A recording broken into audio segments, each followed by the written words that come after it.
Drama serial गुलाम बादशाह की आने वाली एपिसोड बहुत ज़्यादा इंटरेस्टिंग होने वाली है। आने वाली एपिसोड में अब देखने वाले हैं कि जो बादशाह की माँ है उसकी सारी शाही जो है वो ढलने वाली है, क्योंकि बादशाह की माँ और बादशाह के बाप ने बहुत बादशाहियाँ कर ली हैं। उन्होंने वो फिरौनियत दिखाई है जो शायद देखने के काबिल भी नहीं थी।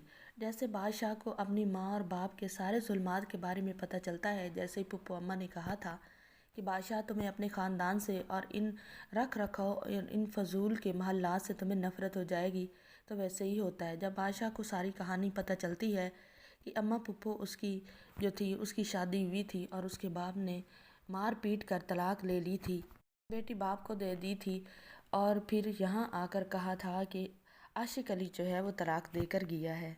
बादशाह को तो अब अपने बिहेवियर पर भी बहुत ज़्यादा दुख होने लगता है, जो उसने सुंदरी के साथ किया था फर्स्ट टाइम उसे जब घुंघरू बांधे हुए देखे थे। अब उसे बहुत ज़्यादा ये अपने ऊपर गुस्सा आता है कि वो उसकी फूफो की बेटी थी और उसने ऐसा क्यों किया। लेकिन सोचने वाली बात तो ये है कि बादशाह वैसे तो रख रखाव और इन बातों से नफ़रत करता है, तो फिर उसे गुस्सा क्यों आ रहा है। जब बाहर की बेटी थी तो तब तो उसे पछतावा नहीं हुआ था उस बिहेवियर पर, लेकिन जब उसे पता चलता है कि मेरी फूफो की बेटी है तो तब उसे पछतावा होने लगता है। क्यों ना हो ऐसा, उसके रगों में भी तो बड़ों का खून है, कहीं ना कहीं वो अपनी निशानी छोड़ ही जाता है।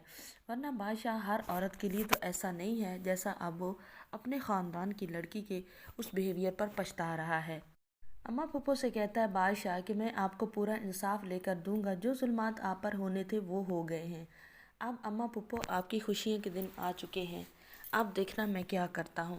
और दादी और माँ की तरफ जाता है बादशाह, उन्हें जाकर सारी स्टोरी सुनाता है और उनसे सवाल करता है, आखिर आप लोगों ने ये क्यों किया? क्या आप लोग इंसान नहीं हैं, आप लोग दरिंदे हैं? एक लड़की ने अगर मोहब्बत की शादी कर ही ली थी तो आपने अपने वडेरेपन और रख रखाव की खातिर उसका घर उजाड़ कर रख दिया, एक मासूम बच्ची को हमेशा के लिए माँ से जुदा कर दिया। और अम्मा पुप्पो किस किस्म की ज़िंदगी जी रही थी, उन्होंने खुद को कमरे में कैद करके रखा हुआ था। ये तो भला हो गुलाम का जो वहाँ पर पहुँचा और उसे आशिक अली ने वसीयत की, अगर वो ना करता तो सुंदरी भी हम तक ना पहुँचती। आशिक अली मर जाता और सुंदरी रुल जाती। तो जो होता है बादशाह वो तो बहुत बातें सुनाता है अपने माँ और बाप को, और साथ में फैसला भी सुना देता है कि शादी की तैयारियां भी कर लें।